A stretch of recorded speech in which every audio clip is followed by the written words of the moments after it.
नमस्कार, DD news पर इस विशेष कार्यक्रम में आपका स्वागत है। मैं हूं अशोक श्रीवास्तव और बिहार के जनादेश की लगातार बात हो रही है।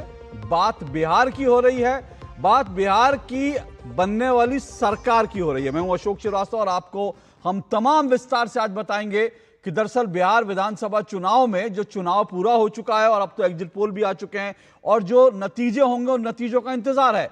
लेकिन इस बीच एक विषय जो है, क्योंकि कल आपने इस कार्यक्रम में हमने आपको लगातार जो तमाम एग्जिट पोल और पोल थे, हमने आपको बताया कि एग्जिट पोल क्या कह रहे हैं। उन तमाम एग्जिट पोलों के ऊपर हमने चर्चा भी करी। लेकिन आज एक बहुत अहम विषय है जिस पर आज चर्चा जरूरी है। मैं फिर से कह रहा हूं, चुनाव नतीजे 14 तारीख को आएंगे और उसके बाद नई सरकार बनेगी। नतीजे कैसे होंगे, कौन सरकार बनाएगा, ये सब अभी भविष्य के गर्भ में है। लेकिन जो चीज हो चुकी वो हमारे सामने है और जो हो चुका उसको जानना, समझना, उसकी गहराई तक जाना जरूरी है। देखिए, बिहार चुनाव में क्या हुआ है, इस बार बहुत कुछ खास हुआ है। बिहार चुनाव में इस बार पहली बार इतनी जबरदस्त पोलिंग हुई है। कुल मिलाकर देखें तो करीब 67% मतदान हुआ है बिहार में। विधानसभा चुनाव में 67%।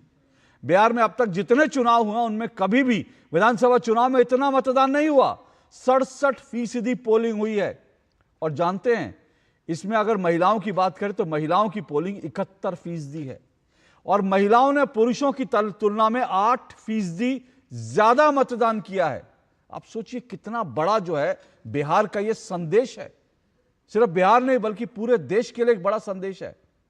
लेकिन अब हमारे सामने ये जो भारी मतदान हुआ, रिकॉर्ड तोड़ जो पोलिंग हुई, उस रिकॉर्ड तोड़ पोलिंग से कुछ निष्कर्ष तो हमारे सामने हैं और उन निष्कर्षों पर चर्चा करनी जरूरी है। निष्कर्षों पर चर्चा इसलिए जरूरी है क्योंकि बिहार में, जैसा फिर कह रहा हूं कि ये जो रिकॉर्ड तोड़ मतदान हुआ है, तो बिहार में जो हुआ मतदान, भारी मतदान, क्या जनता ने एसआईआर का किया सम्मान? क्या जनता ने चुनाव आयोग का किया सम्मान? इसलिए हुआ भारी मतदान क्योंकि आप देखिए, जिस तरह से चुनाव आयोग ने एसआईआर की प्रक्रिया शुरू की थी, बिहार में कहा था कि बिहार में कोई भी जो फर्जी वोट नहीं होगा, उसको रोकने के लिए जो कदम उठाए, पूरे विपक्ष ने एक तरफा इसकी आलोचना की, पूरे विपक्ष ने एक नैरेटिव बनाने की कोशिश की कि बिहार में वोट चोरी हुआ है। लेकिन सवाल यह है कि जिन 67% से ज्यादा लोगों ने वोट किया, उनका वोट चोरी नहीं हुआ। उनका वोट पोलिंग बूथ में, मतदान मतपेटी में, या यूं कहें कि ईवीएम में उनका वोट गिरा है। और दरअसल चुनाव आयोग की विश्वसनीयता जो है, यह उसका एक भारी सबूत है। क्योंकि लोग अगर घर से निकल रहे हैं, लोग अगर वोट कर रहे हैं, महिलाएं बड़ी तादाद में निकलकर वोट कर रही हैं, तो इसका मतलब क्या है? इसका मतलब यह है कि लोगों को भरोसा है कि चुनाव आयोग भारत में जो चुनाव करवाता है वो निष्पक्ष होते हैं।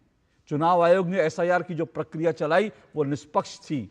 आज इन सब पर चर्चा करेंगे और साथ में चर्चा यह भी होगी कि क्या ये जो भारी वोटिंग हुई है ये बदलाव के लिए है या फिर जंगल राज जो है बिहार में रिटर्न ना हो, इसके लिए भी। इससे पहले आगे बढ़ूं, एक और आपको बहुत इंपॉर्टेंट जानकारी दे दूं।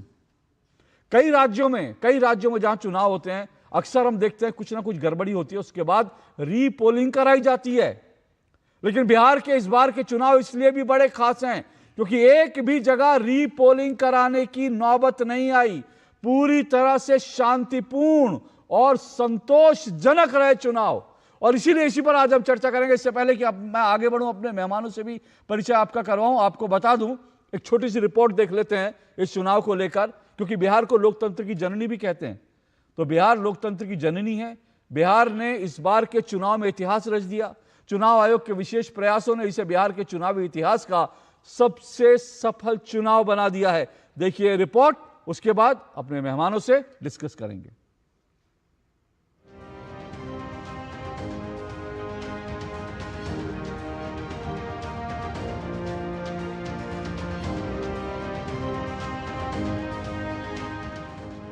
बिहार विधानसभा चुनाव में बम्पर वोटिंग से जो रिकॉर्ड बना है, उसने लोकतंत्र के प्रति बिहार की अगाध आस्था का सार्वजनिक उद्घोष कर दिया है। राज्य के 243 सीटों पर 2 चरणों में रिकॉर्ड वोटिंग हुई। सुबह से ही मतदान केंद्रों पर महिलाओं का जो हुजूम उमड़ा, वह शाम 6 बजे तक थमने का नाम नहीं ले रहा था। महिलाओं की ही तरह इस बार युवा भी कुछ अधिक उत्साही रहे। बिहार में आजादी के बाद से जितने चुनाव हुए हैं, उन सभी चुनाव के वोटिंग के रिकॉर्ड इस बार टूट गए हैं। इस बार के विधानसभा चुनाव में करीब 66.91% मतदान हुआ है, जिसके साथ ही एक रिकॉर्ड कायम हो गया है, क्योंकि ये 1951 के बाद से राज्य में दर्ज किया गया सर्वाधिक मतदान है। इस बार सबसे गौर करने वाली बात ये रही कि पुरुष मतदाताओं ने 62.8% और महिला मतदाताओं ने 71.6% मतदान किया। तकरीबन 9% ज्यादा महिलाओं ने पुरुषों के मुकाबले मतदान किया। 1951 से अब तक हुए सभी चुनावों में सर्वाधिक प्रतिशत वोटिंग की, जो कि लगभग 66.9% है। अब तक हुए सभी चुनावों में हमारी माताओं, बहुओं और बेटियों ने चुनाव आयोग पर पूर्ण विश्वास जताते हुए अभी तक का सबसे अधिक मतदान किया है, 71%। मतदाता सूची के शुद्धिकरण में बिहार के 38 डीएम में से किसी एक के पास भी एक भी अपील नहीं आई। इस विधानसभा चुनाव में हम लोगों ने जो दोनों चरण कंप्लीट किए, उसका एक ओवरऑल डाटा व्यू आपको मैं बता देता हूं कि लगभग 2616 अभ्यर्थी थे और जो टोटल मतदाता थे 7,45,00,000, और दोनों चरण बहुत शांतिपूर्ण ढंग से संपन्न हुए हैं। जितने भी हमारे मतदाता हैं, जितने भी महिला मतदाताएं थी, पुरुष मतदाता थे, खासकर महिला मतदाताओं ने बहुत अच्छी संख्या में आके मतदान किया है। बिहार विधानसभा चुनाव 2025 के शांतिपूर्ण रहने का एक कारण चुनाव आयोग की विशेष तैयारी भी रही। SIR के माध्यम से वोटर लिस्ट को सुधारा गया। हर पोलिंग बूथ पर 100% वेबकास्टिंग की गई। 4 लाख से ज्यादा फोर्स की तैनाती की गई। बिहार में इस बार मतदान के लिए 90,000 से अधिक मतदान केंद्र बनाए गए। इसका नतीजा हमें बम्पर वोटिंग के रूप में देखने को मिला। एक समय चुनावी हिंसा और बूथ कैप्चरिंग के लिए बदनाम रहे बिहार में इस बार पूरी तरह से शांतिपूर्ण मतदान हुए। सबसे सकारात्मक ये रहा कि कहीं भी पुनर्मतदान कराने की जरूरत नहीं पड़ी। बिहार की जनता ने बेखौफ होकर लोकतंत्र के पर्व को मनाया। जनादेश डेस्क, DD न्यूज। तो चलिए, तो आपने रिपोर्ट देखी और इस पूरे प्रोग्राम में हमारे साथ जो 4 मेहमान जुड़ेंगे, आइए चारों मेहमानों का परिचय करवा देता हूं। मेरे साथ शिवम त्यागी जी जुड़ चुके हैं, बीजेपी के प्रवक्ता हैं शिवम त्यागी जी। मेरे साथ असित नाथ तिवारी जी जुड़े हैं। असित नाथ तिवारी जी कांग्रेस के प्रवक्ता हैं। सारिका कुमारी पासवान है मेरे साथ, आरजेडी की प्रवक्ता हैं सारिका जी। और मेरे साथ अनुराग वर्मा है, वरिष्ठ पत्रकार हैं, राजनीतिक विश्लेषक हैं। चारों मेहमानों का बहुत बहुत शुक्रिया और स्वागत। इससे पहले कि मैं चारों मेहमानों के पास आऊं, मैं सिर्फ एक बात बता रहा हूं, क्योंकि चुनाव आयोग को लेकर हम लगातार चर्चा कर रहे हैं, चुनाव कैसे हो वो भी, और मतदान के जो रुझान दिखाते हैं उन सब पे चर्चा करेंगे। लेकिन उससे पहले मैं आपको ये बता दूं, चुनाव आयोग पर आज चर्चा क्यों जरूरी है। एक समय था जब बिहार में, और बिहार में इतने सफल चुनाव हुए, उसकी चर्चा क्यों जरूरी है। आपको 2 दृश्य दिखा रहा हूं, एक जब 90 के दौर में बिहार में चुनाव होते थे और एक अब का जो दौर है। वो दोनों दृश्य देखिए और आपको मालूम पड़ेगा कि दरअसल चुनाव आयोग ने कितने शांतिपूर्ण तरीके से, शानदार तरीके से काम करवाया। एक वो दौर था 90 का दौर, देखिए किस तरह से बंदूकों के दम पर वहां पर बूथ लूटे जाते थे। आप अपने जो है उल्टे हाथ पर स्क्रीन में देख रहे होंगे कि वहां कुछ दबंग लोग जो हैं वो बंदूकें लेकर जाते थे और वो खुद जो है ठप्पे मारते थे बैलेट पेपर पर, और वो बैलेट पेपर पर जो ठप्पे मारते थे उन ठप्पों को, उन बैलेट पेपर को डाल दिया जाता था। ये हम आपको जो दिखा रहे हैं ये दृश्य देखिए, ये डीडी न्यूज़ का एक्सक्लूसिव है। साल 1998 में दूरदर्शन ने जब वहाँ कवरेज करी थी, उस वक्त के दृश्य है ये कि किस तरह से बंदूकों के दम पर बूथ लूटे जाते थे और आपके दाईं तरफ कुछ काम है, इधर आओ, किस तरह से लोग निकल करके वोट करते हैं। ये दोनों दृश्य आपके सामने हैं। बूढ़ी बूढ़ी महिलाएं भी किस तरह से गई और उन्होंने, क्योंकि उनका भरोसा है, डेमोक्रेसी में भरोसा है, उनका ये भरोसा है कि चुनाव निष्पक्ष होता है, इसलिए निकलते हैं। और ये भी जानकारी दे दूं, 16 देशों के प्रतिनिधि गए थे इस चुनाव को देखने के लिए। चलिए, तो मैं मेहमानों के साथ अपनी चर्चा शुरू करता हूं। असित नाथ तिवारी जी, चुनाव निष्पक्ष हुए, आपको लगता है मतदान जो है बढ़िया तरीके से हुए, इतनी भयंकर पोलिंग हुई, इसका श्रेय तो चुनाव आयोग को दिया ही जाना चाहिए। शब्द मुझे लगता है कि बहुत उचित नहीं है। आप 1952 के आम चुनाव के बाद से देखिए तो बीच के कुछ एक चुनावों को छोड़ दे तो हर चुनाव में परसेंटेज बढ़ा है, पोलिंग परसेंटेज बढ़ा है। और इसके कारण है कि भाई निरंतर हमने अपने प्रयास किए, मीडिया ने भी, राजनीतिक दलों ने भी, चुनाव आयोग ने भी, लोग जागरूक हुए, शिक्षा का स्तर बढ़ा। पहले गांवों में कोई एक महिला लड़की स्कूल जाती थी तो 5 पंचायत में हल्ला हो जाता था कि फला की बेटी स्कूल जाती है। आज घर घर की बच्चियां स्कूल कॉलेज जा रही हैं, तो निश्चित तौर पर शिक्षा बढ़ी तो इससे जागरूकता बढ़ी तो वो इसमें साफ दिख रहा है। पहले आमतौर पर मैं गांव में रहा हूं, पर आप कह रहे हैं जो एजुकेशन बढ़ा है, जागरूकता बढ़ी है, और जो शिक्षा में जो उछाल आया उसके कारण ये पोलिंग बढ़ी है, आप ये कह रहे हैं? निरंतर बढ़ा है अशोक जी। आप देखिए ना, 1952 के चुनाव के बाद से कुछ बीच के चुनाव छोड़ दीजिए, जो मिड टर्म इलेक्शन हुए हैं, जैसे 2005 में 2 बार चुनाव हो गए थे बिहार में विधानसभा, तो उसमें एक बार पोलिंग परसेंटेज गिरा था। सब में थोड़ा थोड़ा बढ़ा है, लगातार ये निरंतर बढ़ता ही गया है परसेंटेज। तो ये बड़ी स्वाभाविक प्रक्रिया है। इस बार फिर पिछले चुनाव से थोड़ा बढ़ गया, तो ये बढ़ा है। दूसरा क्या है कि महिलाओं की बात हो रही है कि महिलाओं ने बढ़ चढ़ कर इस बार वोटिंग की है। देखिए, महिलाओं का परसेंटेज बिहार में और बढ़ेगा, और उसकी वजह यह है कि जो प्रवासी मजदूर हैं बिहार के, वो सभी के सभी बिहार नहीं आ पाए। ट्रेनों की सुविधा थी नहीं। छठ में जो मारामारी हुई, आप सबने वो तस्वीरें देखी भी, भले आपने नहीं दिखाई होंगी, बाकी चैनलों ने दिखाई वो तस्वीरें। आपकी मजबूरी मैं समझ सकता हूं। तो वो लेकिन महिलाएं तो गांव में हैं, और महिलाएं गांव में हैं, और वो इस बार बदलाव चाह रही हैं, वो परिवर्तन चाह रही हैं।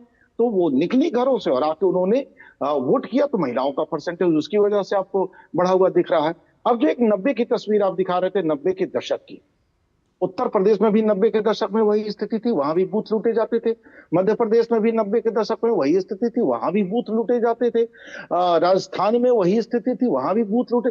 वो जो एक पूरा दौर था, आपको याद होगा कि दाऊद इब्राहिम का दौर मुंबई में वही था। मुंबई तो बिहार में नहीं है, चंबल तो बिहार में नहीं है। चंबल की घाटी के डाकू आज भी आपको याद होंगे, कुछ लोग तो शायद अभी उसमें के जिंदा हैं।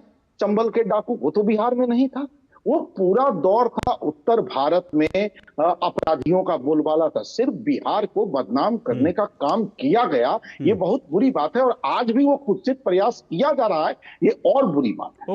ओके, मैं 2-3 चीजें कहूंगा, उसके बाद मैं शिवम त्यागी जी रिस्पॉन्ड करेंगे। देखिए, मजबूरी तो, हमारी मजबूरी क्या, आपकी मजबूरी क्या है, वो सबको पता है। आपकी भी मजबूरी है कि चुनाव इतने बढ़िया तरीके से हो, लेकिन आपकी मजबूरी है कि आप चुनाव आयोग के लिए प्रशंसा के 2 शब्द नहीं बोल पा रहे हैं, क्योंकि इतने 16 देशों के सर मैंने आपको रोका नहीं सर, मैंने आपको रोका नहीं सर, मैंने आपको रोका नहीं सर, मैंने आपको रोका नहीं असितनाथ जी, मैंने आपको रोका नहीं। मैंने तो अभी 1 मिनट भी नहीं बोला, मैंने आपको 3 मिनट लगातार बोलने दिए, मैं तो अभी 1 मिनट भी नहीं बोला, लेकिन इतना अधीर नहीं सर।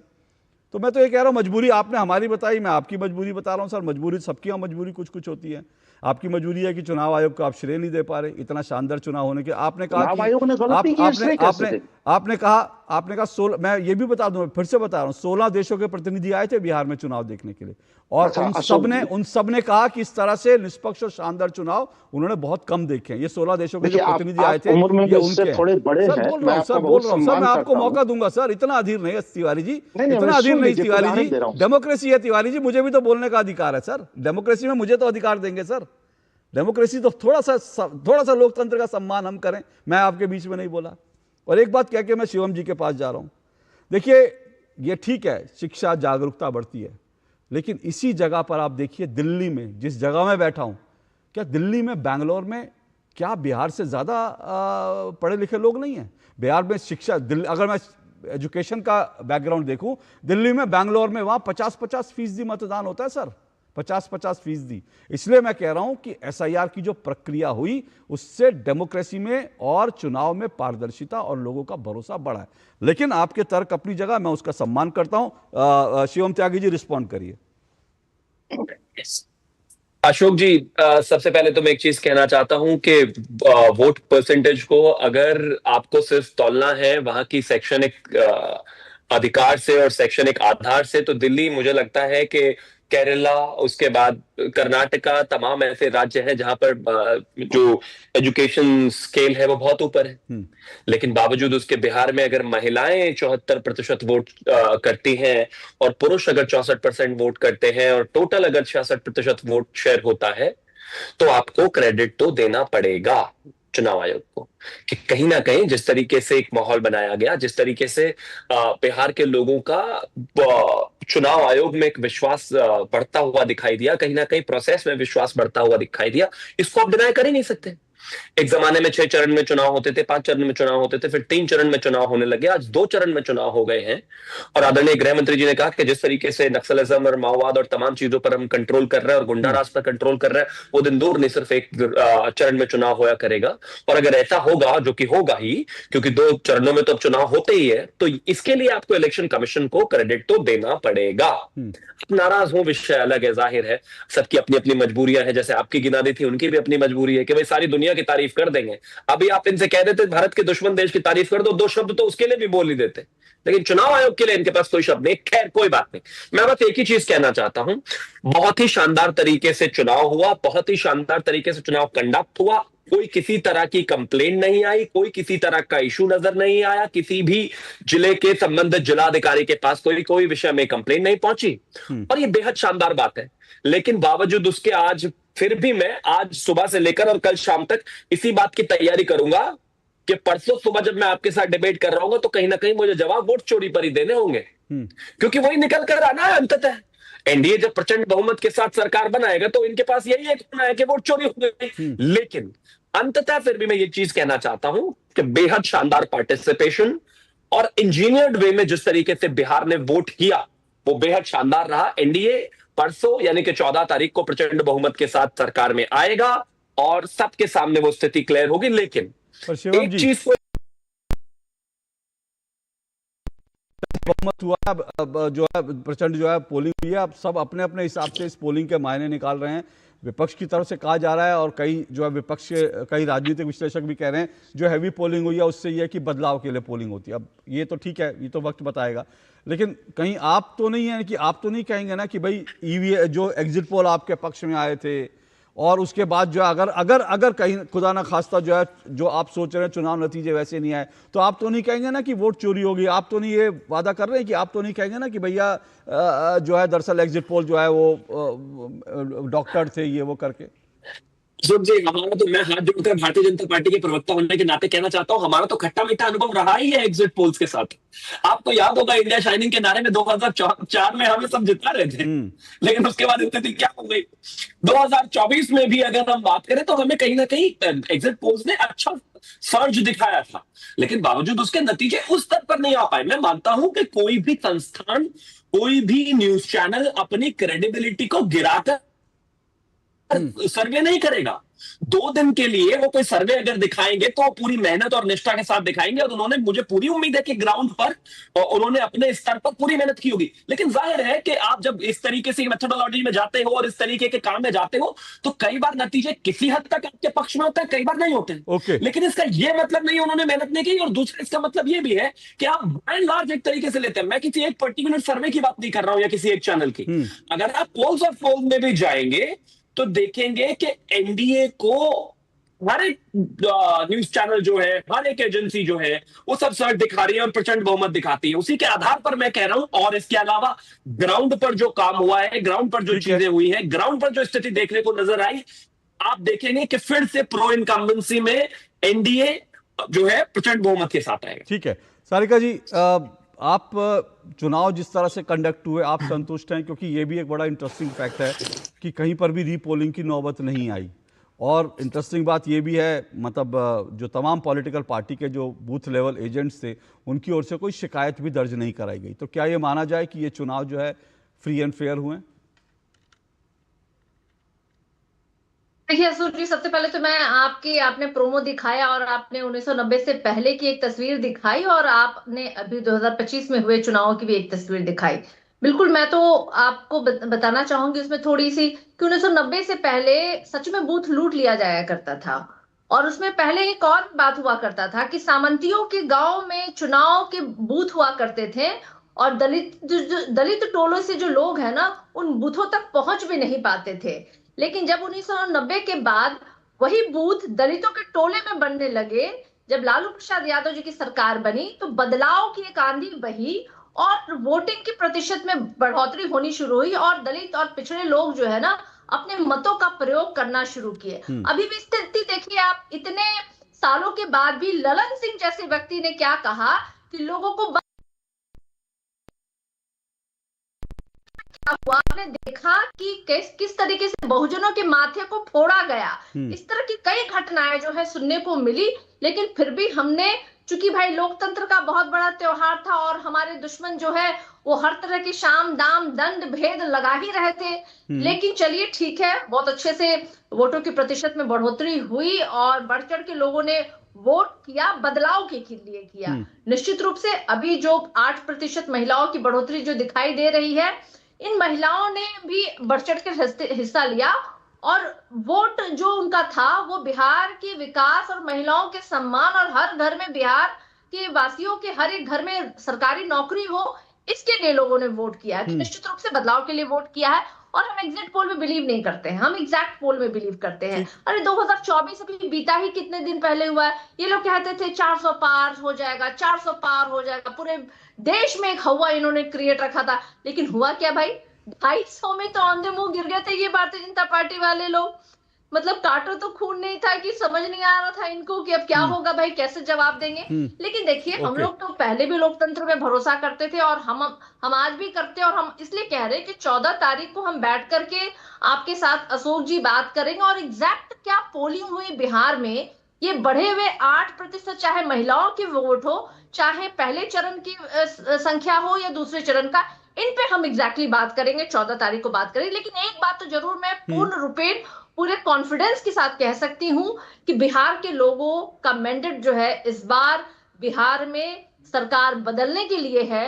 और वो ठीक है जी सारिका जी, मैं बिल्कुल ये हर पॉलिटिकल पार्टी का अपना, और देश में पॉलिटिकल पार्टियों के बाकी लोगों का भी रहता है। बहुत सारे लोग मानते हैं एग्जिट पोल जो है सही नहीं होते, और एग्जिट पोल के रिकॉर्ड भी बहुत सारे बताते हैं, तो वो अपना बिल्कुल मत है। आप एग्जिट पोल को, मैं बिल्कुल सही बात है, एग्जिट पोल एग्जिट पोल नहीं होते, इसमें कोई दो राय नहीं। लेकिन मेरा सिर्फ एक निवेदन है, आज आप ये कह रहे हैं कि जो पोलिंग हुआ, भारी पोलिंग हुआ, वो जो है आप लोगों के पक्ष में, वो भी सब पार्टियों के अपने अपने दावे हैं।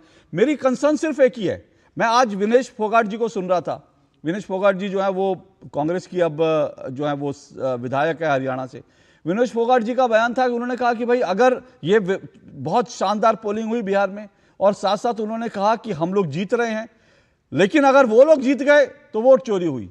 मुझे सिर्फ ये कंसर्न है कि आप लोग जीते, आप लोग कह रहे हैं कि लोगों ने आपके लिए वोट किया है, सबके अपने अपने दावे हैं, लेकिन कोई भी पॉलिटिकल पार्टी जो है नतीजे आने के बाद ये ना कहे कि जी वोट तो हमारे पक्ष में हुआ था लेकिन वोट चोरी होगी। मेरा कंसर्न सिर्फ इतना है कि वोट चोरी के आरोप, क्योंकि फिर से कह रहा हूं, चुनाव आयोग ने शानदार तरीके से काम किया है और हर पॉलिटिकल पार्टी के जो बूथ लेवल एजेंट थे उन्होंने फॉर्म 17C को दस्तखत करके दिया है। एक भी पोलिंग बूथ से कोई शिकायत किसी बूथ लेवल एजेंट ने नहीं की। तो सवाल यह है कि आपके बूथ लेवल एजेंट जो हैं वो संतुष्ट हैं कि बूथ पर बड़ी अच्छी तरह से पोलिंग हुई है। अब यह नहीं होना चाहिए कि बाद में आप कहें कि नहीं जी बूथ लूट लिए गए, बूथ में गड़बड़ी। मेरा सिर्फ इतना कंसर्न है। लेकिन एक ब्रेक ले रहा हूं, ब्रेक के बाद मैं आ रहा हूं, चर्चा को आगे बढ़ाऊंगा ब्रेक के बाद।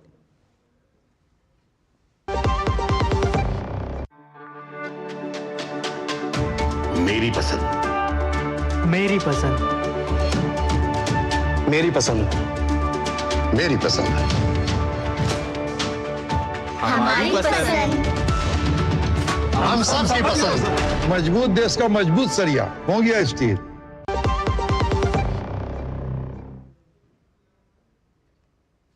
चलिए, आप ये विशेष प्रोग्राम देख रहे हैं, जनादेश देख रहे हैं। बात बिहार की, बात बिहार में बनने वाली सरकार की, क्योंकि चुनाव हो चुके हैं, एग्जिट पोल आ चुके हैं। 14 तारीख तक हमें इंतजार करना है। एग्जिट पोल के बाद जो नतीजे होंगे वो हमारे सामने होंगे, लेकिन वो नतीजे आने से पहले हम लगातार ये चर्चा कर रहे हैं। एग्जिट पोल पर भी हमने कल चर्चा की और अब बात करें कि जिस तरह से चुनाव हुए बिहार में, उसके लिए चुनाव आयोग को वास्तव में जो है उसको शुक्रिया करना चाहिए देश को, क्योंकि बिहार में एक जमाने में, मैं नहीं चाहता इस बहस में कि कहाँ कौन किस किस राज्य में वो क्या होता था और पहले लूटे जाते थे, नहीं, लेकिन ये जो चुनाव हुए शांतिपूर्ण चुनाव हुए। एक जगह भी रीपोलिंग की नौबत नहीं आई, एक जगह भी जो है दोबारा पोलिंग की जरूरत नहीं पड़ी, एक जगह से भी हिंसा की खबर नहीं आई, और सभी चुनाव जिस तरह से हुआ उसमें बहुत शानदार तरीके से, इसलिए हम इस पर बात करें। शिवम त्यागी मेरे साथ जुड़े हैं बीजेपी से, असितनाथ तिवारी कांग्रेस से, सारिका कुमारी पासवान आरजेडी से, अनुराग वर्मा मेरे साथ जुड़े हुए हैं, वरिष्ठ पत्रकार हैं। अनुराग जी, आपके पास आऊँ उससे पहले असितनाथ तिवारी जी, आप शुरू में कुछ कहना चाहते थे, मैं क्योंकि चाहता था बाकी मेहमानों को ले लूँ। जी बोलिए। मैं फिर से एक बात कह रहा हूँ कि चुनाव हार जीत होती है, लेकिन कम से कम चुनाव जब अच्छे हुए तो किसी को ये शिकायत नहीं होनी चाहिए बाद में कि हम हारे इसलिए जो है वोट चोरी हुआ। अशोक जी, आप मुझसे पहले से वोटर होंगे।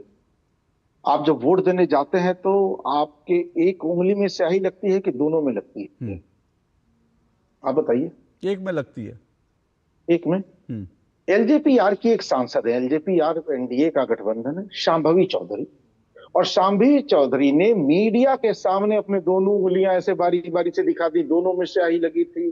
सर, ये वोट चोरी है कि नहीं, आप बता दीजिए। राज्यसभा सांसद हैं राकेश सिन्हा जी, उत्तर प्रदेश के चुनाव में गाजियाबाद का वोटर थे, दिल्ली विधानसभा के चुनाव में दिल्ली का वोटर थे, बिहार के विधानसभा चुनाव में बिहार का वोटर हो गए। कितना आसान है ना। पिछले राज्य से नाम डिलीट कराइए, अगला जिस राज्य में चुनाव हो वहां का वोटर बन जाइए, इसमें कानूनन कुछ भी गलत नहीं है। देश के किसी राज्य में जाकर वहां का वोटर बन जाइए। क्या ये वोट चोरी नहीं है? दो उदाहरण आपके सामने रखे, आप ही अब इस पर जो टिप्पणी करनी हो कर दीजिए। आपने कहा हिंसा नहीं हुई। मोकामा में प्रचार गाड़ी से उतार कर पहले गोली मारी गई और बाद में गाड़ी से कुचलकर हत्या कर दी गई। बिहार में पिछले 15 वर्षों के बाद ये कोई चुनावी हत्या हुई है, चुनावी हिंसा हुई है? कैसे चुनावी हिंसा नहीं? असित नाथ जी, मैं पोलिंग के दिन की बात कर रहा हूँ। मैं ये नहीं कि दावा कर रहा कि पूरा बिहार प्रचार में बहुत कुछ हुआ। मैं पोलिंग के दिन की बात कर रहा हूँ। हाँ, पोलिंग के दिन पूरे देश में कहीं हिंसा नहीं हो रही है, यहाँ भी नहीं हो रही है। कोई समय बदला, वक्त बदला, लोगों में जागरूकता आई, चीजें बदली हैं, ये मैं मानता हूँ। लेकिन हिंसा यहाँ भी हुई और वोट चोरी अभी भी हुई है, जिसके प्रमाण मैंने आपके सामने अशोक जी। तो मैं एक छोटा सा सवाल आपसे पूछ रहा हूँ सर। शांभवी जी तो सांसद हैं, जिस बूथ पर उन्होंने वोट किया होगा, क्या आपके जो बूथ लेवल एजेंट थे उन्होंने उनको 2 वोट देने से रोका नहीं? किसी ने चुनौती नहीं दी उनको? सेम बूथ पर नहीं दिया होगा, हो सकता है। मान लीजिए दूसरे बूथ पर भी, मान लीजिए अगर 2 बूथ पर उन्होंने, जो आप कह रहे हैं, अगर 2 बूथ पर उन्होंने वोट दिया, तो सवाल यह है कि वो वोटिंग लिस्ट होगी कि 2 बूथ पर उनके नाम है, या शांभवी जो एक सांसद हैं, या सांसद शांभवी हैं, वो जो है अजरा बेगम काजी के नाम से वोट दे आई और आपके किसी जो है बीएलए को पता ही नहीं चला कि वो सांसद है बिहार की, लेकिन वो अजरा बेगम काजी के नाम से वोट कर रही हैं। ठीक है, आपके सवाल जायज है, लेकिन क्या आप इतने दिनों तक वोट दे रहे हैं, कभी आपकी दोनों उंगली पकड़ के किसी ने स्याही लगा दी है? करे भैया चलो बाएं में तो लगा दिया, दाहिना हाथ भी बड़ा सुंदर है, लाइए ना इसमें एक जगह स्याही लगा देते हैं। सर सुनिए ना, तो उन्होंने कैसे दोनों उंगली दिखा दी? वो तो मैं आपसे सीधा सवाल, वो तो शांभवी जी बताएंगी, लेकिन आपने अगर कहा मैं वो शांभवी जी बताएंगी, मुझे नहीं पता उनका क्या। मैंने वो देखी तस्वीर कांग्रेस ने जो ट्वीट करी थी, शिवम त्यागी बेहतर उस पर बता पाएंगे। लेकिन मैं एक बात, जो आपने राकेश सिन्हा जी का बड़ा अच्छा उदाहरण दिया, बिल्कुल सही बात है। ये गलत है, ये नैतिक रूप से गलत है कि आप 8 महीने में जो है 2 जगह वोट दे रहे हैं। लेकिन सर ये जो नियम है और ये जो नैतिकता है, ये सब पे लागू होती है सर। ये कन्हैया कुमार पे भी लागू होती है। दिल्ली में वोट कर रहे थे, उनके भी 2 तस्वीरें आ गई। अभी दिल्ली विधानसभा चुनाव तो दिल्ली के वोटर थे, अब बिहार में जब चुनाव हुआ तो बिहार के वोटर बन गए। तो ये चीज राकेश सिन्हा जी का नाम ले तो ईमानदारी से कन्हैया कुमार को भी कहिए कि आपके नेता भी ऐसी वोट चोरी कर रहे हैं, वो ना करें। शिवम त्यागी रिस्पॉन्ड कीजिए। देखिए अशोक जी, सबसे पहले मैं एक चीज कहना चाहता हूं कि जहां तक ये इनकी बात है, सिर्फ विषय कन्हैया कुमार का ही नहीं है, विषय पवन खेड़ा का भी है। वो भी तेलंगाना में वोटर थे, वो भी अब दिल्ली में आकर वोटर है। उनकी धर्मपत्नी अभी भी वहां पर कांग्रेस कमेटी में जो है पद लिए हुए हैं।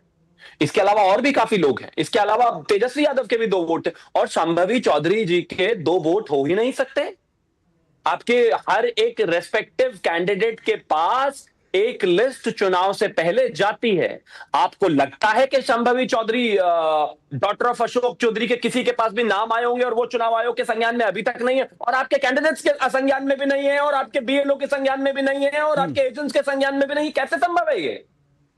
बिल्कुल संभव नहीं है। और एक और चीज मैं कहना चाहता हूं, जहां तक बात तमाम चीजों की और वोट चोरी की है, आज आपके पास वोट चोरी का कोई सबूत नहीं है, आज कोई कंप्लेंट नहीं है, आज कोई फॉर्म 17C भरा गया, सभी भरे गए, किसी पर कोई कंप्लेंट आई नहीं आई, कहीं से कोई कंप्लेंट आई नहीं आई, बूथ लेवल एजेंट का कोई कंप्लेंट रिटर्न है नहीं है। लेकिन अभी से ही ये बार बार बताना कि वोट चोरी हो जाएगी, ये वोट चोरी हुई, वोट चोरी, कुल मिला के मामला ये है कि रिजल्ट के एक दिन पहले शाम को विपक्षी पार्टियों के पास किसी तरह की कोई वोट चोरी की कंप्लेंट भी नहीं है, सबूत तो छोड़ दीजिए, अर्थात कोई वोट चोरी नहीं हुई। तो मेरा आपसे असित तिवारी जी से और बाकी सब लोगों से विनम्र निवेदन है कि कृपया करके, अगर जो कि होना ही है, 14 तारीख को जब हार जाएंगे तो ग्रेसफुली उसको हार को एक्सेप्ट करके इस देश की चुनाव में, इस देश की चुनाव प्रणाली में, इस देश के इलेक्शन कमीशन में विश्वास रखते हुए और ये मानते हुए कि हमारी हार हुई है क्योंकि हम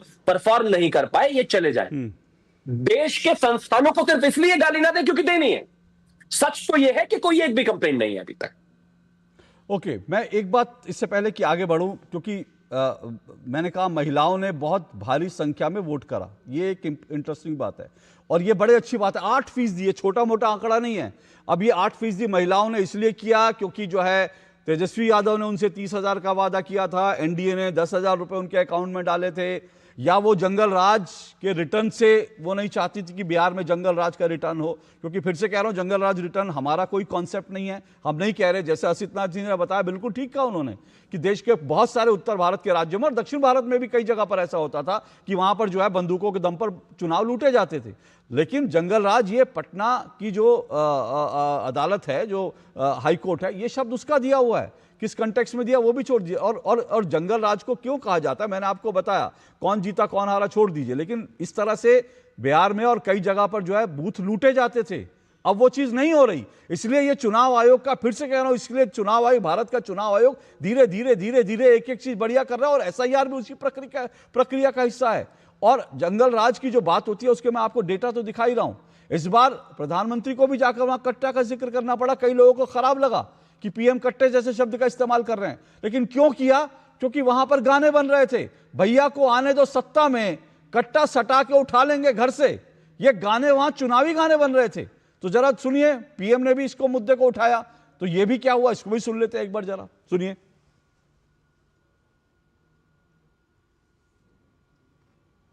आरजेडी के मंचों पर मासूम बच्चों से कहलवाया जा रहा है। क्या कहलवाया जा रहा है? वो बच्चे कह रहे हैं उन्हें रंगदार बनना है, रंगदार बनना है। आप मुझे बताइए, बिहार का बच्चा रंगदार बनना चाहिए या डॉक्टर बनना चाहिए?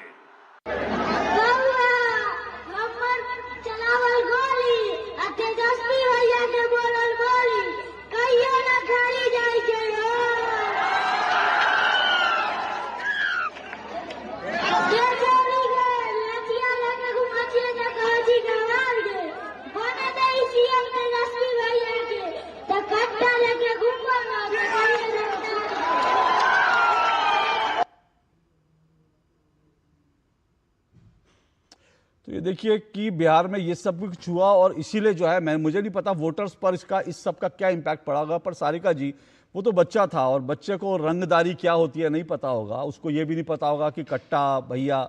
लेकिन आरजेडी के मंच पे अगर इस तरह की चीजें चलेंगी तो मौका तो मिलेगा बीजेपी को ना। सवाल यह है कि बच्चे को कुछ नहीं पता, लेकिन वहां पर जो आरजेडी के नेता खड़े हैं वो ताली बजा रहे हैं, वो उस पर ताली बजा रहे हैं कि हाँ क्या बढ़िया बात बोली कि कट्टा लेकर घूमेंगे, भैया आएंगे और उसके बाद हम जो है रंगदार बनेंगे।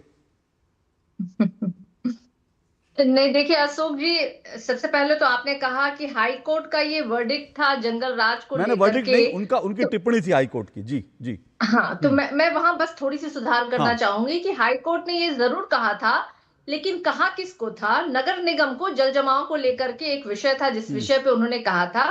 और सबसे मजेदार बात है कि नगर निगम वाले जो है ना, वो भी भारतीय जनता पार्टी वाले ही लोग थे। लेकिन भारतीय जनता पार्टी में हिम्मत नहीं है कि कभी वो कहे कि हाई कोर्ट का ये टिप्पणी जो है वो हमारे नकारे और नाकामयाबी की वजह से हमें मिला था। दूसरी बात, मोदी जी ने कहा कि 6 गोली छाती में रे, इस तरह के और कट्टे और मुजरे, ना जाने किन किन शब्दों का आकर के वो बिहार के चुनाव की रैलियों में उन्होंने कहा। हालांकि बिहार की इतिहास जो है बड़ी गौरवान्वित करने वाली रही है। लोकतंत्र की जननी तो बिहार है ही है, लेकिन बिहार जो है वो बुद्ध की भूमि भी है, जहां से कि आप सबको पता है कि बिहार में हमारे नालंदा विश्वविद्यालय भी बिहार का ही है। तो बिहार का इतिहास बड़ा ही गौरवान्वित रहा है। लेकिन 20 सालों के शासनकाल में भारतीय जनता पार्टी को अगर अभी भी कट्टे की बात करनी पड़ रही है, तो फिर तो ये तो दिखाता है कि 20 सालों में उन्होंने बिहार में कोई काम किया नहीं है। सारिका जी, सारिका जी आप जो बीजेपी पे सवाल उठाए बिल्कुल आप वैलिड है, यहाँ पर जवाब शिवम दी देंगे। मेरा सीधा सा एक सवाल है कि जब एक बच्चा जिसको नहीं पता वो मंच पे खड़ा होकर बोल रहा है और आरजेडी के नेता वहां तालियां बजा रहा, मैं उन गानों की बात नहीं कर रहा जो गाने आरजेडी के सोशल इन्फ्लुएंसर्स ने बनाए इन चुनावों के लिए, मैं उन गानों की बात करूंगा तो बड़ी लंबी फेरिस्त है, वो तो कॉपीराइट का मामला, नहीं तो मैं चला देता यहां पर। उस गानों के शब्द हैं कि भैया के आने दे सत्ता में, कट्टा सटा के उठा लेंगे घर से। अब अगर बिहार में घर घर में गाने बजाए जा रहे हैं, चुनावी सभाओं में बच्चे रंगदार बनने और कट्टा चलाने की बातें कर रहे हैं, तो क्या यह चिंता का विषय नहीं है? अशोक जी, कई ऐसे गाने हैं, आप जिन गानों का जिक्र कर रहे हैं, चूंकि मैं बिहार में रहती हूँ और बिहार में भी मैं भोजपुरी बोलने वाले प्रांत से आती हूँ, और जितनी भी हमारी भोजपुरी इंडस्ट्री है वहां में जो भी गाने हैं, अच्छे बुरे गंदे सही, सबसे मैं वाकिफ हूँ। और अगर मैं उनकी फहरिस्त रखूं तो मुझे लगता है कि भाजपा सर्व से पानी पानी हो जाएगी। नहीं सुनिए ना, सुनिए सारिका जी, एक मिनट रुक, सुनिए सारिका जी, मैं भी भोजपुरी जानता हूं क्योंकि मैं भी बनारस का रहने वाला हूं और मुझे मालूम है भोजपुरी में जिस तरह के गाने बनते हैं हमको कई बार शर्म। मैं यहां पर फिल्मी गानों की बात नहीं कर रहा, मैं यहां पर पॉलिटिकल इन्फ्लुएंसर्स के गाने की बात कर रहा हूं। भोजपुरी फिल्मों में क्या गाने बनता है वो छोड़ दीजिए, मैं पॉलिटिकल इन्फ्लुएंसर्स की, पॉलिटिकल कार्यकर्ताओं की, और बच्चा तो आपके मंच पे था ना। मैं तो वही बात कर रही हूँ ना अशोक जी, मैं तो उन्हीं पॉलिटिशियंस की बात कर रही हूँ जो पॉलिटिशियंस जो कल तक गाने गाया करते थे और आज भाजपा के बहुत बड़े सांसद लोग हैं, जो पहले कहा करते थे कि रिमोट से लहंगा उठा लेंगे, जो कहते थे कि बियर पी के पिंकिया के पापा छमक छमक नाच रहे हैं। नहीं, आप विषयांतर कर रही हैं सारिका जी, सारिका जी आप विषयांतर कर रही हैं। ऐसे गाने खेसारी लाल यादव के भी हैं, ऐसे गाने सबके हैं। मैं उस विषय में जा ही नहीं रहा, मैं उस विषय में जा ही नहीं रहा कि राजनीति में आने से पहले सितारे, सुनिए ना सारिका जी प्लीज, मैं उस विषय में जा ही नहीं रहा कि राजनीति में आने से पहले आरजेडी के जो सितारे हैं वो क्या गाते थे, बीजेपी के, मैं उसमें जा ही नहीं रहा। और ये गलत बात है। और इस तरह के, मुझे लगता है कि जो भी इस तरह के गाने हैं उनको रिस्पॉन्सिबिलिटी लेकर अगर सार्वजनिक जीवन में आ रहे हैं तो उनको माफी मांगनी चाहिए कि भैया हमने इस तरह के गाने के साथ एसोसिएट, मैं उसमें जा ही नहीं रहा। मैं ये कह रहा हूं कि जो पॉलिटिकल गाने बन रहे थे, अब फिर से मैं कह रहा हूं, आप मुझे तीसरी बार ये बताना पड़ रहा है कि आपके मंच पर यह हुआ, आरजेडी के मंच पर हुआ। पीछे जैसे आपके पीछे लालटेन लगी हुई है, वहां पर लालटेन लगी थी, वहां आरजेडी था, नेता खड़े थे, ताली बजा रहे थे। मैं उस गंभीरता की बात कर रहा हूं, सितारों में मत जाइए, सितारों के तो बहुत सारे इतिहास होते हैं। नहीं बिल्कुल अशोक जी, मैं तो कह रही हूँ कि गंभीरता से वैसे लोगों को जिन्होंने ऐसे फुहड़ गाने गाए और बिहार को बदनाम करने का प्रयास किया, उन्हें माफी मांगना चाहिए। लेकिन मैं आपको ये भी बताना चाहूंगी और मैं आपसे पूछना चाहूंगी, ऐसे कौन से हमारे राष्ट्रीय जनता दल का कोई ऐसा व्यक्ति या सिंगर है जिसने ये गाने गाए हैं या नाम लेकर के गाने गाए हैं? नहीं। और आप जिस घटना का जिक्र कर रहे हैं वहां पे एक बच्चे ने बोली है वो बात, आप समझ सकते हैं बच्चा कितना मासूम था, क्यों बोला, कहां से सुना। और इन्हीं चीजों को तो रोकने की हम बात कर रहे हैं। हम तो कह रहे हैं कि जो इतिहास जो इन्होंने बना के रखा है, जो फुहड़पन इन्होंने परोसा है, बच्चे सुनते हैं, सीखते हैं, बोलते हैं। तो मुझे लगता है कि भारतीय जनता पार्टी के अंदर ही ऐसे सांसद लोग हैं। मैं शिवम त्यागी जी रिस्पॉन्ड कीजिए, फिर मैं अनुराग जी के पास जा रहा हूं। लेकिन मैं दर्शकों को एक बात बताऊं, सारिका जी एक मिनट जरा वो दृश्य दिखाइए, बच्चे वाला जरा दिखाइए। सारिका जी सिर्फ एक बात वो बच्चे को दिखाइए। सर मैं बिल्कुल आपकी बात से 100% सहमत हूं, बच्चा बेचारा कुछ नहीं जानता, लेकिन जरा मुझे स्क्रीन पे दिखाइए, मैं सारिका जी को बताता हूं कि कैसे रोका जाता है। एक मुझे स्क्रीन पे दिखाइए, एक विंडो में ये स्क्रीन दिखाई, एक विंडो में मुझे दिखाइए। सारिका जी ने अभी कहा ना, तो मैं थोड़ा देखिए सारिका जी, ये बच्चा जो है, ये बच्चा वास्तव में इस बच्चे को नहीं पता, ये निर्दोष है। लेकिन सारिका जी, किसी को रोका जाता है तो ऐसे रोका जाता है, ऐसे रोका नहीं जाता। आपके नेताजी वहां खड़े हैं और वो बच्चे के बात पर ऐसे ये रोकना होता है। अगर बच्चा तो नादान है, वो बोल गया, तो बच्चे को आप ऐसे रोकेंगे कि ऐसे रोकेंगे कि आपके नेताजी बच्चे का मुंह पकड़ते कहते नहीं बेटा ऐसा नहीं बोलना है, ये गलत बात है। आपके नेताजी ताली बजा रहे हैं, देखिए ऐसे ऐसे ऐसे ऐसे ताली बजा रहे हैं। मुझे आपत्ति इस ताली पर है। कोई गाली दे और नेताजी खड़े होकर ताली बजाएं, आपत्ति उस बात पे है। बच्चे का कोई दोष नहीं है, बिल्कुल कोई दोष नहीं है, बच्चे सब मासूम होते हैं। और उसको वो मंच पे था, वो सब छोड़ दीजिए। शिवम त्यागी रिस्पॉन्ड कीजिए, फिर मैं अनुराग जी आपके पास आ रहा हूं। शिवम त्यागी, आने दो तेजस्वी भैया की बारी, उठाएंगे कट्टा और करेंगे रंगदारी, और उसके बाद वो बराबर में तालियां, और 3 बार आपका सवाल और उस पर कोई जवाब नहीं, और बार बार ये कहना कि बाकी लोगों ने भी ऐसे गाने बनाए हैं। कोई इस तरह के गानों का समर्थन नहीं करता, किसी भी पार्टी में हो, दुर्भाग्यपूर्ण तरीके से सब में है। और मैं सिर्फ एक ही चीज कहना चाहता हूं कि यहाँ पर बच्चे की गलती तो जरा भी नहीं है। उसको क्या ही समझ है कि उसका इस्तेमाल कहाँ, किस मंच पर, कैसे और क्यों किया जा रहा है, वो क्या जाने इस विषय में। वो तो शायद कभी बड़ा होगा तो उसको समझ में आएगा, लेकिन जब इस तरह का काली पीट कर समर्थन किया जाएगा बड़े बड़े नेताओं द्वारा और भीड़ द्वारा, तो मैं मानता हूं वो एक मेजर परेशानी है। और उसी का विषय आदरणीय प्रधानमंत्री जी ने उठाया था। बुद्ध की धरती है, मैं तो मानता हूं दुनिया भर में जाकर आदरणीय प्रधानमंत्री जी कहते हैं ये मैं बुद्ध की धरती से आता हूं, ये युद्ध का समय नहीं है, ये बुद्ध का समय है। जाहिर है हम तो उसको लेकर हर जगह दुनिया में हर जगह जाकर ये बात कहते हैं। लेकिन अगर आप जो है अपनी आरजेडी की संस्कृति को इस तरीके से खुले मंच पर दिखाएंगे तो उस पर बात करना भी जरूरी था, आदरणीय प्रधानमंत्री जी ने की। अब आगे जहां तक बात और बाकी विषयों की है, स्थितियां इस तरीके की रही, स्थितियां ऐसी रही, और चुनाव प्रचार कुछ इसी तरीके से चला। और एक नहीं, बहुत सारे ऐसे वीडियोस हैं, उनको देखते हुए ही बिहार की जनता ये कर रही है, उनको देखते ही ये जितने भी एग्जिट पोल्स हैं ये इस वजह से आ रहे हैं, उनको देखते हुए ही ये रिजल्ट्स हैं, उनको देखते हुए ही 20 साल से आप विपक्ष में हैं, उनको देखते हुए ही आज 1990 से 2005 के कार्यकाल को हुए 20 साल हो गए, लेकिन आज भी वहां पर अगर 20 साल बाद भी लोग इस बात से उबर नहीं पा रहे हैं, तो आप जस्टिफाई करते रहिए कि जंगल राज शब्द आया कहां से, कहा किसने, किस कॉन्टेक्स्ट में कहा, क्यों कहा।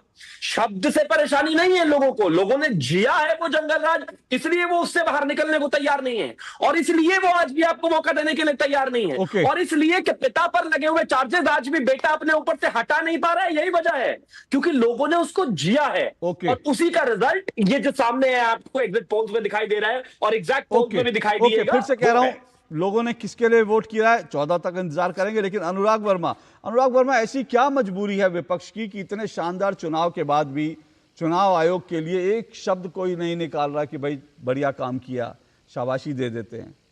क्या मजबूरी होगी? देखिए अशोक जी, अगर आप एक पिछले काफी सालों का पैटर्न देखेंगे, जब से राहुल गांधी जी राजनीति में आए तब से हमेशा से, हालांकि ये शुरुआत तो अगर मैं गलत नहीं हूं तो मायावती जी ने शुरू की थी चुनाव आयोग को और ईवीएम को दोष देने की, लेकिन जब से राहुल गांधी जी ने बड़े स्मार्टली इसको अडॉप्ट कर लिया, जहां भी उनकी फेल्योर हुई उन्होंने तुरंत किसी ना किसी इंस्टीट्यूशन को, जो सरकारी संस्थान है, जिसकी अपनी एक गरिमा होती है, उसको डैमेज करना शुरू कर दिया। अगर उनके ऊपर कोई भ्रष्टाचार के आरोप लगे तो ईडी सीबीआई पे दोष दे देंगे, अगर चुनाव में कहीं भी चुनाव में हारे ईवीएम पे दोष दे दिया, अब की एसआईआर पे दोष दे दिया। और मेरा जो अपना आकलन है, जो ये एसआईआर के मुद्दे को जिस तरह से इन लोगों ने उसको जिस तरह से टेकअप किया, जिस तरह से उसको वो जनता के बीच लेके गए, तो वो जनता को उल्टा उन्होंने ये समझाया कि इस बार भाई हमें चुनाव में वोट देने जाना ही जाना है। बाकी सर्कमस्टांसेस जो रहे कि वो छठ के बाद का टाइम था, लोग बाहर से बहुत सारे लोग गए हुए थे वहां पे, वो सब चीजें अलग की हैं, लेकिन लोगों में जो जागरूकता चुनाव को लेके पैदा करी, वो इस मुद्दे ने जो एसआईआर को लेके कंट्रोवर्सी, इन लोगों ने गलत तरीके से, इनके पास एक पुराना एक एग्जाम्पल था, चौकीदार चोर है, उस गलती से सबक नहीं लिया और फिर वही इन्होंने शुरू किया कि वोट चोर गद्दी छोड़। इस टाइप की निगेटिव कैंपेन और इस टाइप की निगेटिव भाषा को भारतीय राजनीति का ये एक, मैं इसको एक बहुत अच्छा साइन मानूंगा, एक सौभाग्य मानूंगा कि निगेटिव राजनीति, गलत शब्दों को अभी भारतीय मतदाता एक्सेप्ट नहीं करता है। पिछली बार भी नहीं किया था।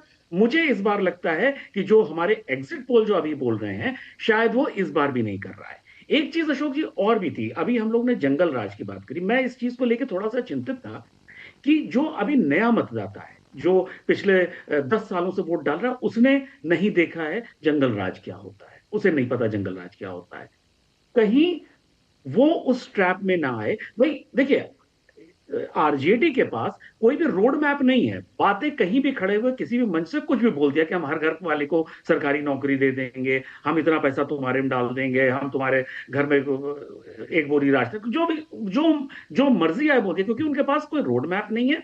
और एक बार सरकार में आ गए तो फिर कौन पूछता है, फिर तो 5 साल के लिए आप गए। अनुराग वर्मा, ऐसे वादे तो हर पार्टी करती है ना, हर पार्टी कर रही है। ये अशोक जी, ये बहुत बड़ा दुर्भाग्य है भारतीय राजनीति का कि ये जो फ्रीबी राजनीति की जो एक शुरुआत अरविंद केजरीवाल जी ने दिल्ली से शुरू करी, आज सारे राजनीतिक दलों की मजबूरी बन गई है। ये हमारी इस राजनीति का दुर्भाग्य है, चाहे वो बड़ा दल हो, चाहे वो केंद्र में बैठा हो या राज्य की सत्ता के लिए प्रयास कर रहा हो। आज इससे कोई दूर नहीं रह सकता। अब आने वाले चुनाव में शायद 5 साल के बाद हम लोग इसको एक एक्सेप्टेड नॉर्म मान के चलेंगे। अच्छा, एक बात को हम लोग उसको गंभीरता से लेना पड़ेगा कि वहां पे एक और मुद्दा था कि जिस शराबबंदी से वहां मध्यवर्गीय परिवारों में थोड़ा सा जो महिला सशक्त हुई शराबबंदी की वजह से, उसका भी एक वहां पे महिलाओं को डर था कि कहीं शराब। अनुराग जी, वो तो शराबबंदी है, लेकिन शराबबंदी कितनी है उसको लेकर बहुत सारे सवाल उठते हैं कि वहां पर 2 नंबर की शराब मिल रही है। तो ये शराबबंदी का, जिस वक्त शराबबंदी हुई थी उस समय थोड़ा ये जरूर महिलाओं का वोट, लेकिन इस बार मुझे कम से कम लगता है शराबबंदी महिलाओं के लिए मुद्दा नहीं होगा। वो महिलाओं के लिए क्या मुद्दा होगा, मुझे लगता है कि जो उनका एम्पावरमेंट की बात है, चाहे 10,000 रुपए देना हो या तेजस्वी कह रहे हैं 30,000 रुपए दूंगा, वो जो भी मुद्दे रहेंगे महिलाओं का। लेकिन हाँ, महिलाओं, फिर से कह रहा हूं, महिलाओं को कम से कम ये था कि इस बार निकलना है, वोट किसकी सरकार बनाना चाहते हैं वो ही बताएंगे, और उसका हमें नतीजा 14 तक इंतजार करना पड़ेगा। एक छोटा सा ब्रेक ले रहा हूं, ब्रेक के बाद मैं आता हूं। ये चर्चा देखिए जारी रहेगी, क्योंकि फिर से कह रहा हूं, क्या ये रोजगार के लिए वोट है या दरअसल ये जो है ये जंगल राज रिटर्न ना हो उसके लिए वोट है। आऊंगा इस पर इस छोटे से ब्रेक के बाद।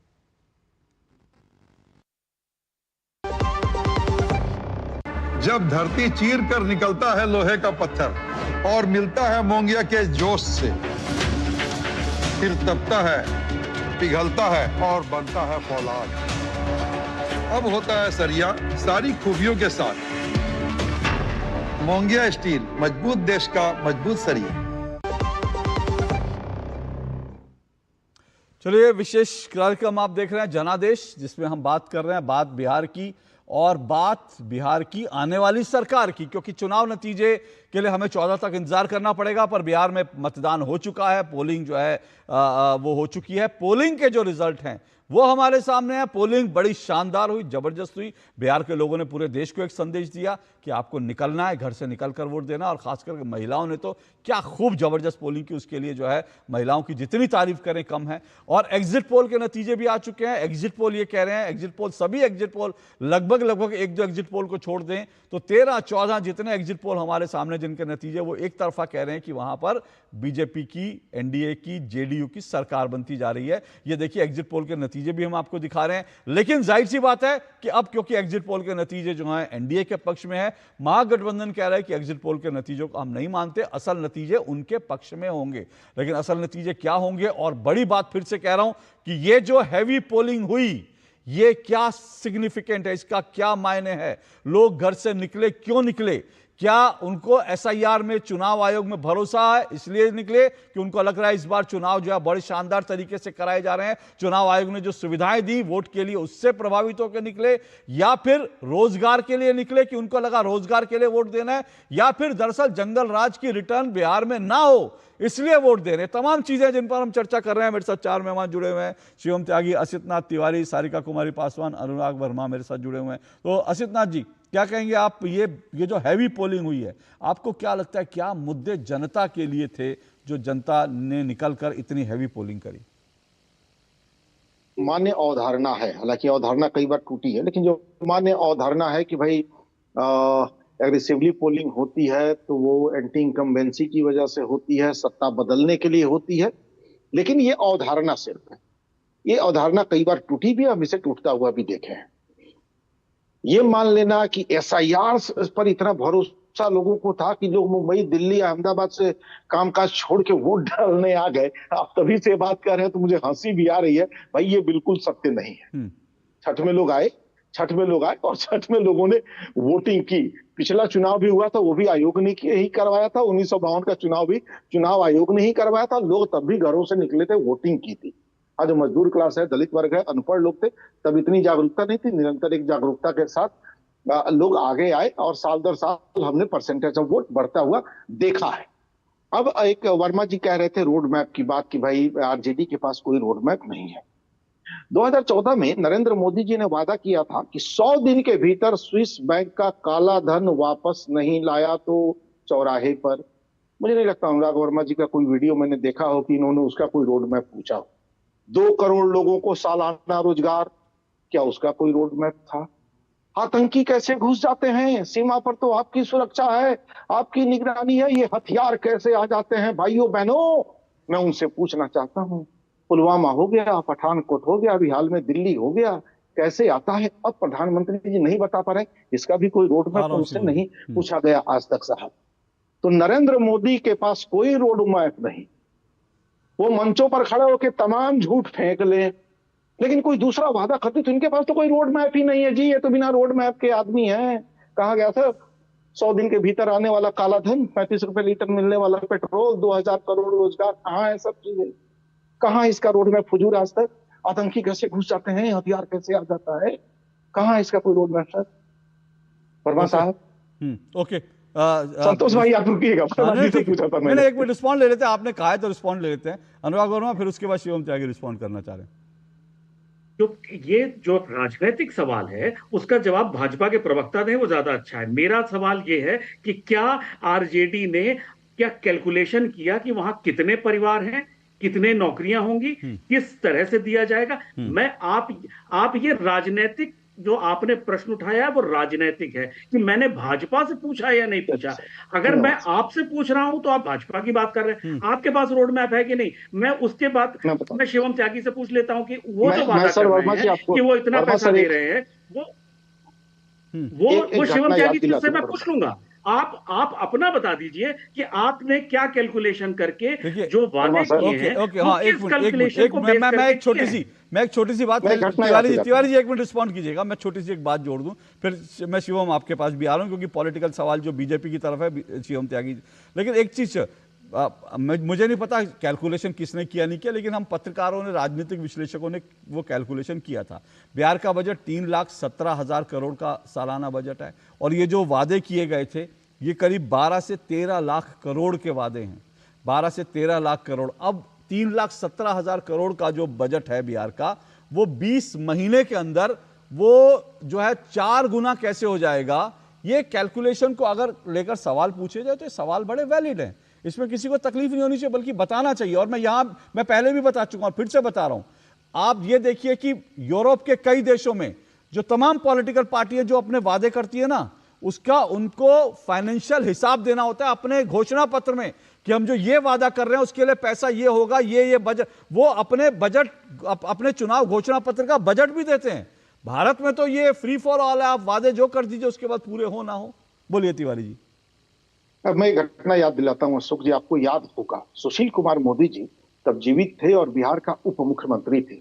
बिहार ने एक नियोजन नीति अपनाई और शिक्षा विभाग में शिक्षकों का नियोजन हुआ, नियुक्ति नहीं हुई, वैकेंसी के बावजूद नियुक्ति नहीं हुई। शिक्षक आंदोलन थे। सुशील कुमार मोदी जी ने कहा कि इस धरती पर ईश्वर भी आ जाए तो इन शिक्षकों को राज्यकर्मी नहीं बना सकते। तेजस्वी उस समय, देखिए तेजस्वी हमारी पार्टी के नहीं है, लेकिन मुझे वो घटना याद आ गई इसलिए बोल रहा हूं। तेजस्वी जी ने एक वादा किया कि हम सरकार में आएंगे तो इन शिक्षकों को राज्यकर्मी करेंगे। संयोग देखिए कुछ ही दिनों बाद ऐसी स्थिति बन गई कि महागठबंधन की सरकार आ गई, तेजस्वी उसमें डिप्टी सीएम हुए और उन्होंने डिप्टी सीएम होने के अगले दिन कहा कि हमने आपसे वादा किया था कि आपको राज्यकर्मी बनाएंगे तो आप राज्यकर्मी बनिएगा, और वो तमाम शिक्षक उसी 17 महीने के भीतर राज्यकर्मी बन गए साहब। विजनरी सरकार चाहिए, वादा निभाने वाली सरकार चाहिए। ठीक है शिवम त्यागी, वादा याद हो वैसी देखिए सर, विजनरी सरकार, ये विजन बड़ा अच्छा है, हर घर में एक सरकारी नौकरी। मैं कह रहा हूं ये विजन अगर मैं भी लेकर अगर आ जाऊं राजनीति में, मैं कहूं पूरे देश में हर परिवार में एक सरकारी, ये विजन बहुत अच्छा है। मैं ये भी विजन लेकर आया हूं कि पूरे देश में हर परिवार में एक व्यक्ति को मैं करोड़पति बनाऊंगा, ये बड़ा अच्छा विजन है। लेकिन सवाल ये कि क्या मेरे पास उसका पैसा है, क्या मेरे पास उसकी योजना, यहां पे सवाल उठता है। पर शिवम त्यागी रिस्पॉन्ड कीजिए। अशोक जी, आप भी बहुत लंबी उम्र जीने वाले हैं। मुझे पूरी उम्मीद है कि इस पैनल पे जितने भी लोग हैं सभी काफी लंबा जिएंगे। मैं जब प्रधानमंत्री बनूंगा इस देश के हर एक परिवार में एक सरकारी नौकरी दूंगा। तस्वीर मैं भी दूंगा। खैर इस बात का कोई मतलब, जिस देश में 1,27,00,000 नौकरियां हो, वहां पर आप कह रहे हैं कि जो परिवार है 3.5 करोड़ नौकरी दिखा से नहीं दोगे भाई। लॉजिक होना चाहिए भाई। कमाल है, एक ऑन एन एवरेज अगर 40,000 रुपए की भी नौकरी बैठे तो बजट अप्रोक्सीमेटली 7.5 लाख करोड़ का जाता है। टोटल 3.5 लाख करोड़ के बजट में कहां से नहीं दोगे? फर्क नहीं होना चाहिए। एक और चीज कहना चाहता हूं, थोड़ा बहुत अगर लॉजिक लगाओगे तो समझ में आ जाएगा कि नहीं दी जाएगी, लेकिन कुछ भी बोलना है। दूसरा, मैं जो मेरे आसिफ तिवारी जी है, बड़े भाई जैसे दिखते हैं, काफी उम्रदराज और बुजुर्ग है, लेकिन मैं इनकी एक चीज में तारीफ करना चाहूंगा। हमारे गांव में जब मैं क्रिकेट खेलता था ना, तो क्रिकेट के बाद में आखिर में एक बैट्समैन आते थे, वो क्रिकेट में मैच हारने के बाद कहते थे जरा मुझे एक ओवर खिला दे। मैं जब उनको एक ओवर खिलाता था ना, वो 6 की 6 रनों में 6 छक्के मारते थे और मैच में हमेशा 0 पे आउट। आज इनको सारे तर्क याद आ गए जब चुनाव खत्म हो चुके हैं। अरे ये बातें जितनी आप मुझे बता रहे हैं, अगर चुनाव में बताई होती तो हो सकता है कांग्रेस की एक आधी सीट बढ़ जाती। अगर अपने स्टार प्रचारक को बताते और वो जाकर घर घर उसको लेकर जाते और कोलंबिया न जाते और मध्य प्रदेश न जाते, चुनाव में जाते, तो हो सकता है कुछ हो जाता। आज वोटिंग खत्म हो गया, आज ये हमें याद दिला रहे हैं। हमारे वादे सच्चे हैं, हकीकत जो है, जमीनी हकीकत जो, वो बदली है। तभी बिहार और हिंदुस्तान हमें वोट दे रहा है। तभी 19 राज्यों में सरकारें हैं, तभी बिहार में हम जीतने वाले हैं, तभी देश में हमारी सरकार। अगर वादे सिर्फ किताबी होते, सिर्फ कागज पर होते, तो हम यहाँ नहीं होते। लेकिन हाँ, आप मैच हारने के बाद बैटिंग बहुत बढ़िया करते हैं, आपको शुभकामनाएं। चलिए अभी ये सब बहस चलती रहेगी। अभी कल का भी दिन है, हमें इंतजार करना है 14 तारीख सुबह 7 बजे तक का नतीजे जब आएंगे। लेकिन इतना तय है, मैं फिर से कह रहा हूं कि राजनीतिक पार्टियों के अपने अपने दावे हैं और सबकी घोषणाएं कौन कितनी लागू करेगा तो वक्त बताएगा। पर चुनाव आयोग ने कहा था फ्री एंड फेयर चुनाव होंगे। चुनाव आयोग ने जो वादा देश से किया था, उसका जो घोषणा पत्र था, वो घोषणा पत्र तो उसने लागू किया। इसलिए मैं फिर कह रहा हूं, मजबूरी भूल करके उसकी तारीफ कीजिए, ये अच्छा लगेगा, डेमोक्रेसी में अच्छा लगेगा। बहरहाल बहुत बहुत शुक्रिया सभी मेहमानों का। आपसे फिर मुलाकात होगी, इजाजत दीजिए, नमस्कार।